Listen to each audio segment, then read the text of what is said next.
سڵاوتان لێبێت لە بەرنامەی کۆوارەوە بە کۆمەڵێک بڕگە و بابەتی ڕەنگا و ڕەنگەوە هاتوینێتەوە لاتان لە سەرەتاشەوە بە کۆمەڵێک بڕگە و بابەتی هەمە ڕەنگی هەواڵە هونەری و کولتوریەکان دەست پێ دەکەین.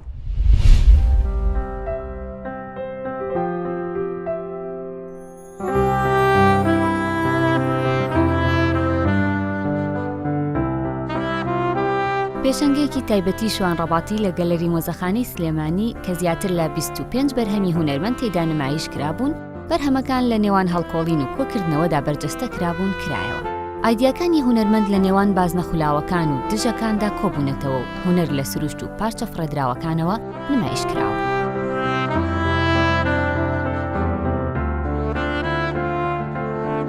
کارەکان لە ماتریاڵی دارە و فافۆنە و ئاسنە و هەندێک ماوەدی کە لە کار کەوتون یاخود فڕێدراون یاخود ئەوە ئەنی ئەکرێ ئێمە وەکو ڕیسایکلینێکی ژێمە بیر لەم ئیشانەی من کرێتەوە کە بەڕاستی هەندێک لەو دارانە هەیە گەر لەو دەشتا بێ لە شوێنێکا بێ ئەسووتێنرێ خۆی پێگەرمەکرێتەوە دوایێ بە خەڵوز و خەڵوزەکە بە تۆز و نامێنێ. من جارێک کاتمەوە دارە نەمێشتۆ بسووتێنرێ تقریباً چۆنە لێ ڕۆحێکم کردەوە بەریا ژیانێکم پێبەخشێتەوە بە دارەکە کردومە بەکارێکی هونەری ئەمێنێتەوە بۆ ماوەی چەند ساڵێکی تر لە لای خۆم بێ یا لای هەچ کەسێکێ بە لە شوێنیچکە بێ. هەڵبەت کارەکانیش هەرێکە ڕیوایەکی لە پشتەوەی هەرێکە ماوزوعێکی لە پشتەوەی چیرۆکێ لە چیرۆکانی کە ئەمڕۆ ڕۆژانە هەیە و بەرمانەکەوێ ئەو سەختی و نەهامەتیانەی کە هەیە یاخود ئەو خۆشیەکان کە هەیە ینی گرنگ نییە لە لای من ئەوەیە گرنگەوەیە کارەکان بە دەرنین لە میلەتەکەم لە شارەکەم لە هاوزمانەکەم بەڕاستی ینی ئەوانی کە هەیە هەمووی هەرێکە خۆی بۆ خۆی چیرۆکێک و ڕێوایەکی لە پشتۆی دێشێ لە بابەتانی کە هەیە.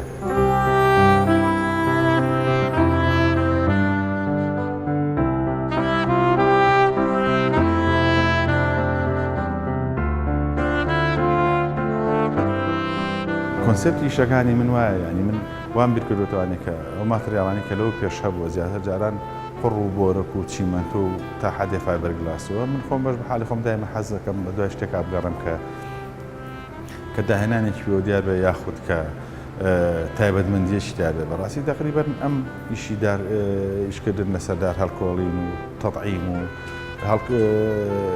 ئیزافەکردن و بیناکردن و دروستکردن من ئیشە فافۆنەکانەوانێت هەڵبەت من بینام کردو دروستم کردو قاڵبم بۆ کردو جارێککە دام ڕشتۆتەوانێەوە هەڵبەتەوە فافۆنانە لەوەیە مەنجەڵە بێ کە لە شوێنێکە فڕێراوە یاخود پارچەیەک قۆریەک بێ شتێک بێشکابێ من چون بە کیلۆ کڕیمەتەوە هێنامە جارێکم کردەوە تێکەڵکردنی دوو مادەی کە لە سروشتا هەیە جارێککە تۆ بێنیتەوانێت بکەیتەوە بە کارێک و بۆ چەند ساڵێک بمێنێتەوەوانێت بەڕاستی من خۆی بۆ خۆی هەوڵێکی شوان ڕەباتیە لەگەڵ خۆیە.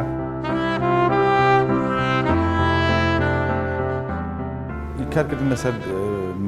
ماتریاڵێکی وەکو دار یاخود بەرد کە لێت داتاشی کە لێت لابەر ناتوانانی بخەیتەوە سەری بەڕاستی ئەمە خۆی بۆ خۆی قورسێکی زۆر و سەلیقەیەشیەوە ینی بە تۆ بزانین لە کوێ لێلابێ لە کوێ پێویست بە زۆر هەڵکەندنەکە یاخود زۆر لێگرتنەکە لە کوێ ئەوەکە بەڵام ئەگەر لە پەیکەرسازیەکە بێ بە ئارەزوی خۆتە ماوەدەکە نەرمە خامەیەکە لە بەردەم تا زیایەکەی زافەیەکی گەورەیەکی ئەوەیەکی بەڕاستی نیم پێویستی بە وردەکاریەک و سەلیقەیەکی زیاتر بێت. مثال ئیشەکانە ئیشی زۆر تایە ینی ئیشی کۆبانی تایە ئیشی دووسخورماتوی تایە شنگاری تایە بەحری ئیجەی تایە کە چەندها کەس خێزان بەڕاستی بوونەتە قوربانی بەحری ئیجە.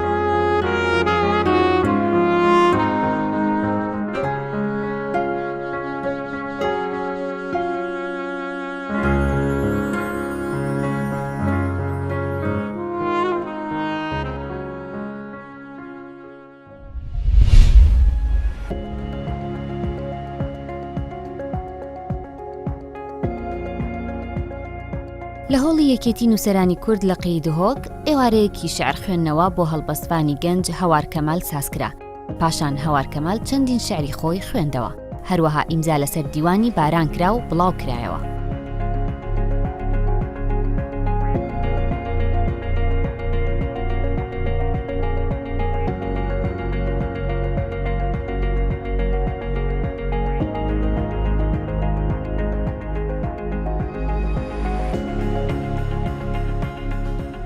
دیاربوونا بەرهەمێکی بۆش gelek cara xwendin karîgeriyê ser vî berhemî kirin.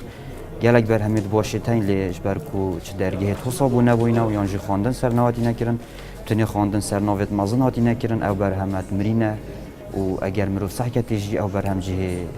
مفاهی گلک مازن لیش برکو تنی نوی گنجی پیوه وصاب بیچاوی نسحکریه اگر سحکی نمرجم بر همی گنجی بیت معنای ادبیات که گنجه بلکو گلک جارا بر همی گنج ادبیات که مازنه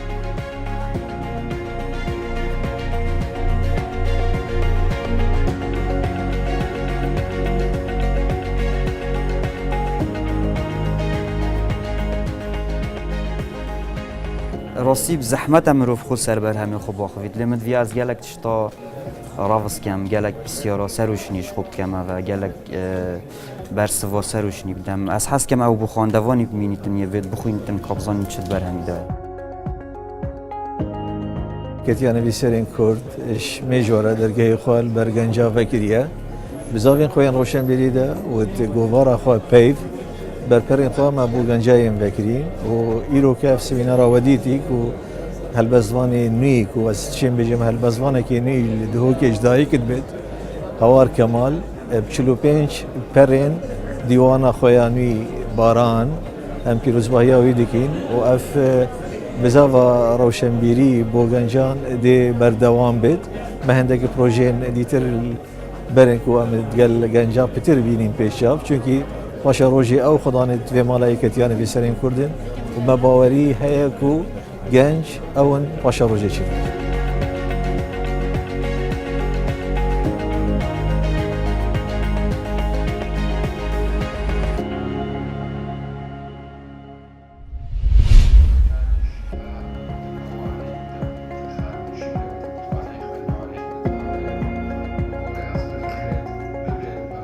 لە شاری سلێمانی و لە مەراسیمێکدا کتێبی 200 زانیاری بڵاوکرایەوە ئەم کتێبە لەلایەن لارا هیواوە زانیاریەکانی کۆکراوەتەوە لە پشووی هاویندا توانیوێتی کاتەکانی بەگەڕان بە دوای زانیاری بەسەر ببات و سەرەڕای تەمەنە بچووکەکەی هەوڵی بڵاوکردنەوەی زانیاریەکان بدات لە ڕێگەی کتێبەکەوە.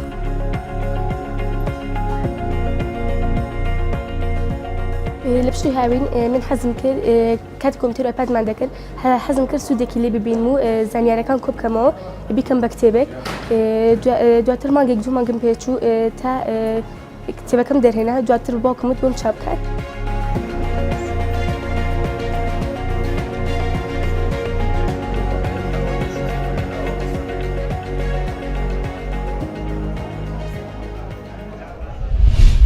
تەحسین ئیبراهیم دۆسکی نووسەرێکی شاری دهۆکە و خاوەنی ژمارەیەکی زۆر لە نووسین و توێژینەوەی ئەدەبی و ژیان و بەرهەمە کلاسیکەکانی کووردە تا ئێستا زیاتر لە 110 بەرهەمی بە چاپ گەیەندراوە. ئەم نووسەرە میوانی ئەم جارەی کۆوارە.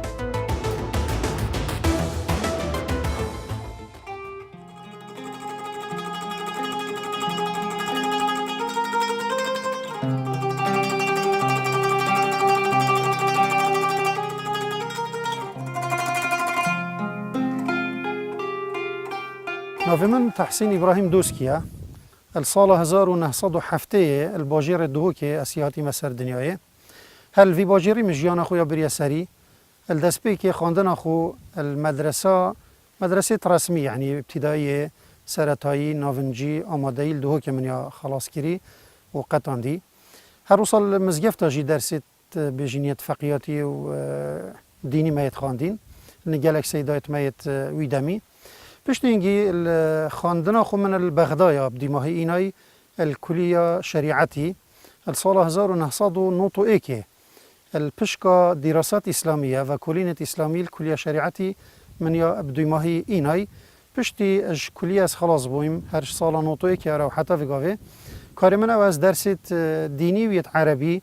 الآماده و نوونجیت باجر دهوک ددم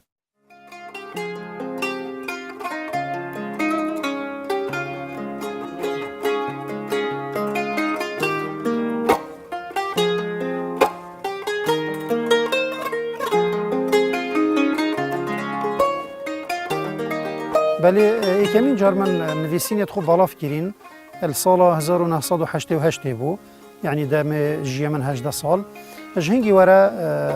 گشت آمد گل قلمی نویسینه دست بکریه لوی دم دست بنویسینه کری ات میدان ما روشنبیری دا دو پیلت دجوار هبون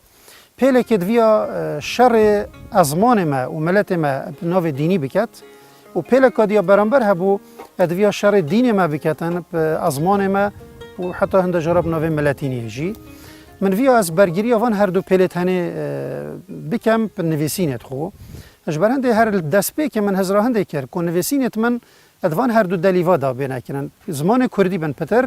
û di xizmeta dîn û kulturê Kurda da bitin.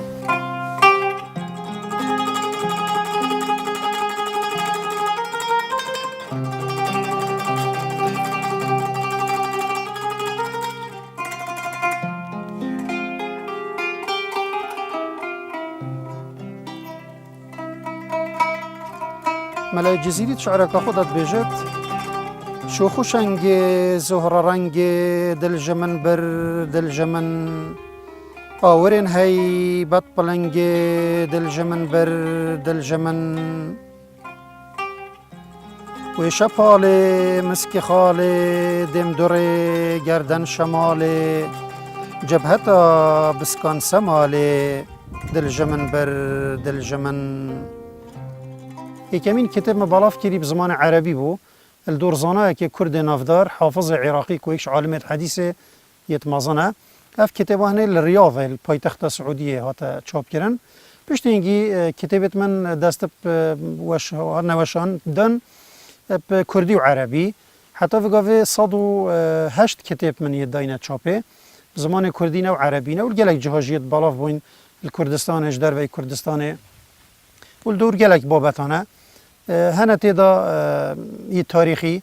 هنه یه دینی یه تاین ادبی چروک یه تاین دیوانت کلاسیک یه تاین گلک دلیوه دا کتاب من یه چاپ کری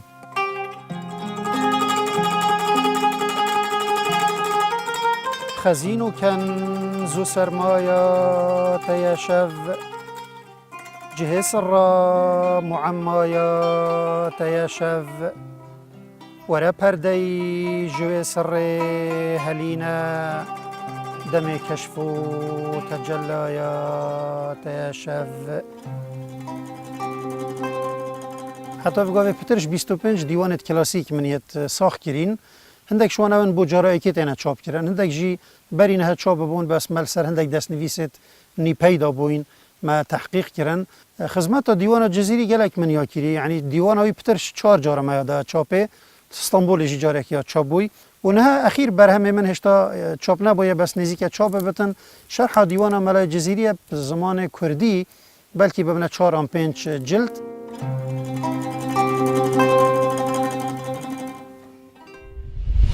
هونەرمەندی شانۆکاری شاری قەڵاتزێ بەکر مەحموود لە ساڵانی هەشتاکانەوە سەرقاڵی نواندن و شانۆیە. بەشداری لە چەندین نمایشی شانۆیی کردووە وەک ئەکتەر و دەرهێنەر، بەشداری لە دراما و کورتەفیلمی سینەماییشدا کردووە.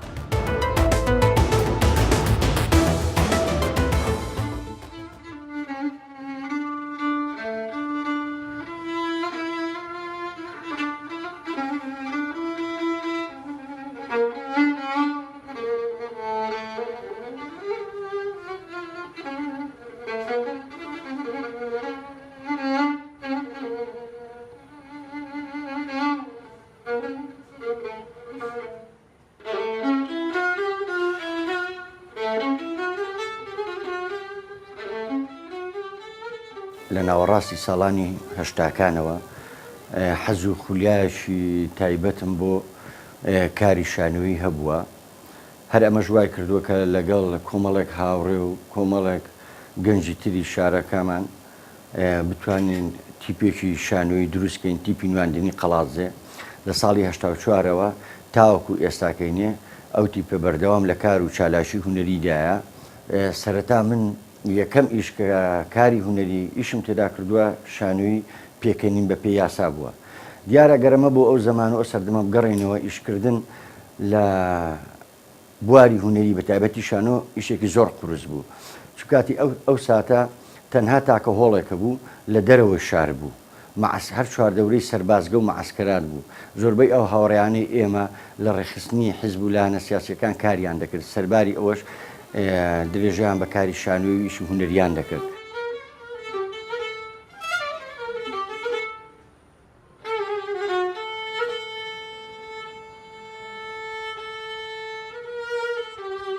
هێشتا بیرمە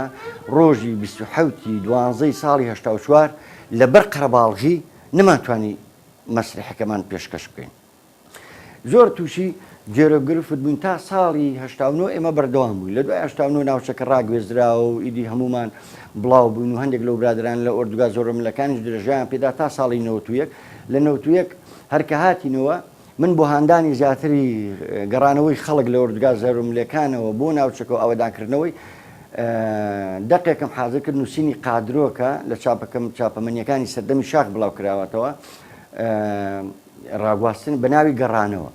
خۆ دەقەکە کات خۆ ڕاگواستن بووە لە ئۆردوگای بازیان پێشکەشمان کرد لە ڕانێ پێشکەشمان کرد لە قەڵازی پێشکەشمان کرد دوای شانۆی سێشە و لە زیندانی بەعسیەکانی دارا مەحموود عەرزمان کردەوە ژمورێکی زۆر باشی هەبوو دواتر شانۆی لالش بەدەم ڕەشەباوە پێشکەشمان کرد کە لەسەر قەزیە یەزیدیەکان بوو هەروە بێتەوە ژەمی ئەمڕۆ و هەموو ڕۆژێ ئەمەش دەقێکی شانۆی بوو دواکارم شانۆی کۆڵبەران بووە کە بەشداریکردنم بووە لە 2017 لە 5مین فیستیڤاڵی شانۆی سەرشەقام لە دەربەندی خان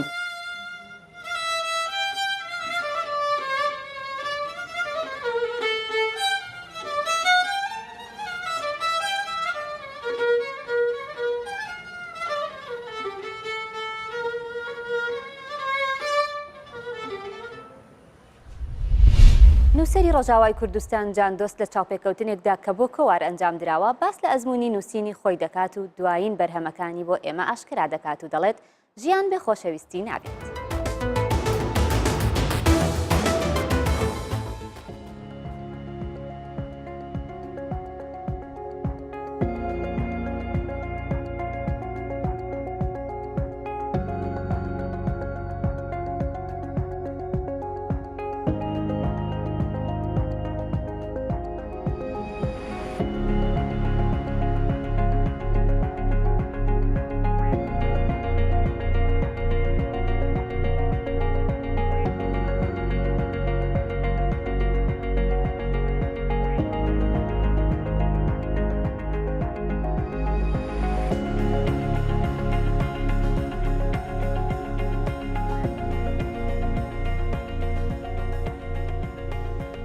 ڕۆمانە منە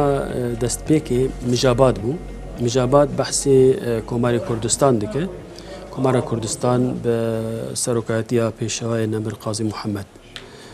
ناڤارۆکای بە کورتی ژیانە پێشمەرگایەکی لە منتیقەی بەهدینان لە ئامێدیە کە لەگەل پێشمەرگایەن بارزانیە نەمر دچیتە مەهابادێ لور مامۆستەتیە دیکە هم مامۆستەتی هم پێشمەرگێتی هەردوو ئەون ژیانە ویرە ئەم بەحسا وێ سەردەمێتکن بەحسا ئاواکردنا کۆمارێ و ڕوخاندنا کۆمارێ ئەم وێ دەبێژن پشرە ڕۆمانە منە دویەم سێگاو و سێدارێک ئەو ینی سێ هەنگا و سێدارێک ئەو بەحسا شۆرەشا شێخ سعیدێ کال دیکە شێخ سعیدێ پیران کاتی کە دەچێتە بەر سێدارە ئەو وەک باکراون ئەوەک فلاشباک تینە بیراخوا ژیانەخوا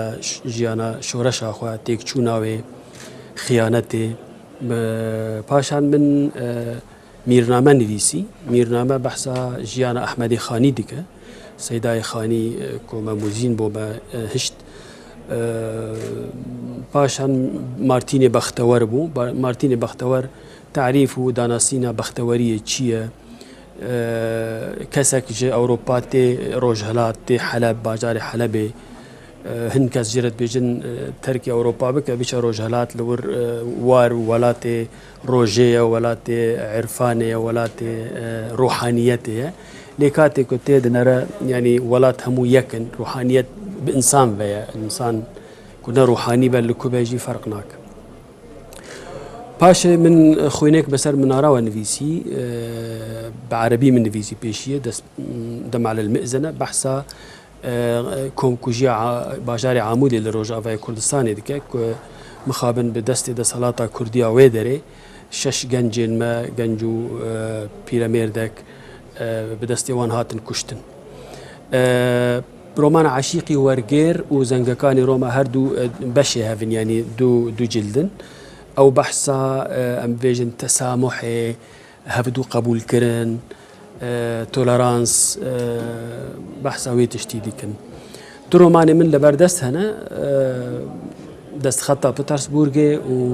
باسێکی سەوز حەلەب بەجێ دێلینێ ئەوەی شین چاپ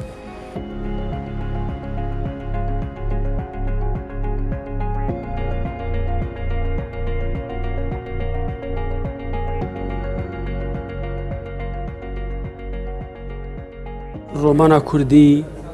پێشەڕۆژە گەلک گەش و ڕۆنی هەیە بەڕاستی ڕۆمانێکە گوێ بەخشانە کوردی گەلک باش پێشکەتیە ئەیدی خەلاتە وەردەگرە وەکو کاک بەختیار عەلی لە ئەڵمانیا دەمێک بەرێ پێش خەلات وەرگرت خەلاتێکی باش بوو تێنە وەرگەڕاندن زمانی دن ینی ئەس بخوا خۆشببینم ینی ئەس دەبێژم پێشەڕۆژە ڕۆمانە کوردی وێ باش بە و ji bo kêşeya tenê yanî kêşeyekeye ew jî bi du zaravayan tê nivîsandin ew jî ne ew kêşeya mezin e yanî niha me wek dibêje çarejêre dîtiye roman bi kurmancî derdikeve di cih de dibe soranî yan bilaks berova jî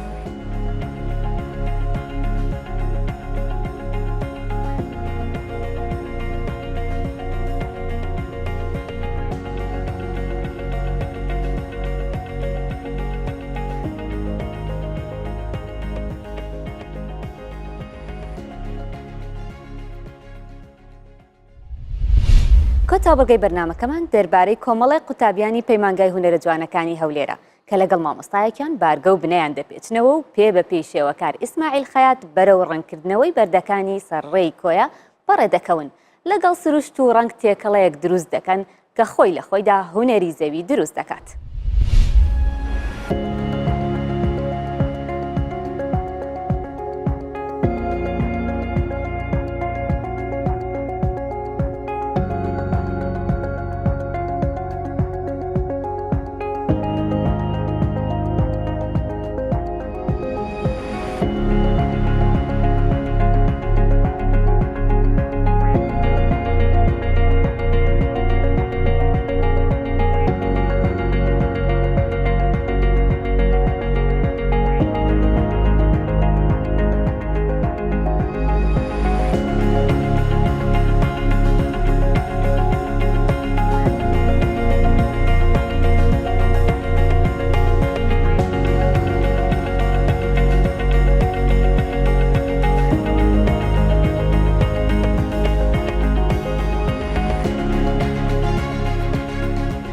ئەوڕۆ لەگەڵ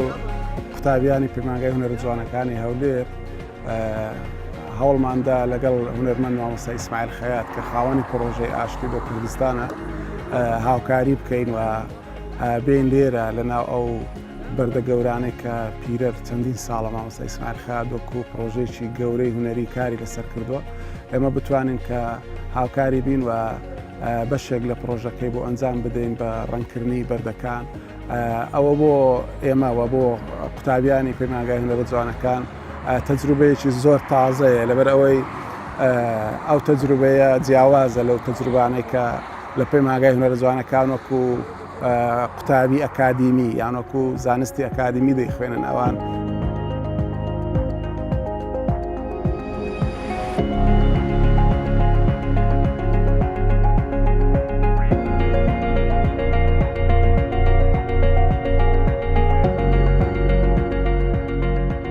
ئەم ئیشە 2000 کە کردم یەکەم هەنگاو لە 20 مانگی 8 2000 کرایەوە قەڵەباڵغەیەکی زۆر گەورە و ڕێکخراوەکان و ئەوانە هەمووی هاتوو بوون ئاهەنگێکی جوانمان گێڕا بۆ ئەم یادە.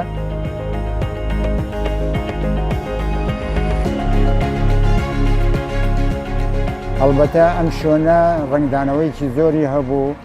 بۆتە قسەی ماڵان و مەجلس و لە ڕاگەیاندنی ناوخۆ و بیانیەکان ڕەنگی زۆر داوەتەوە. من یەکی لەو شتانە خۆم بینین لە گۆڤارێکی ئەڵمانی بابەتێک لەسەر کوردی تیا بوو ئەم ناوچەیان کردو بۆ دوای بەرگی یەکەم.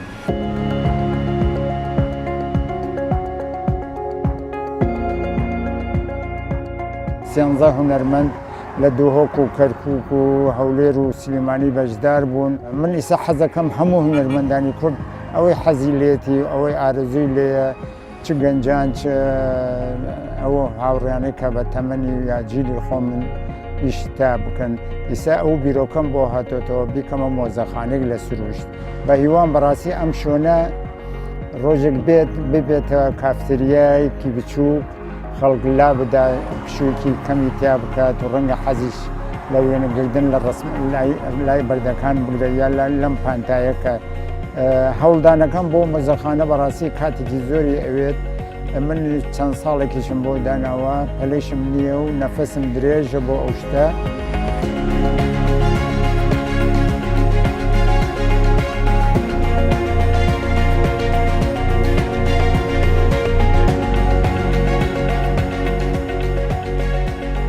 ئەم ڕەنگانەی ئێستا فەرقی هەیە لەگەڵ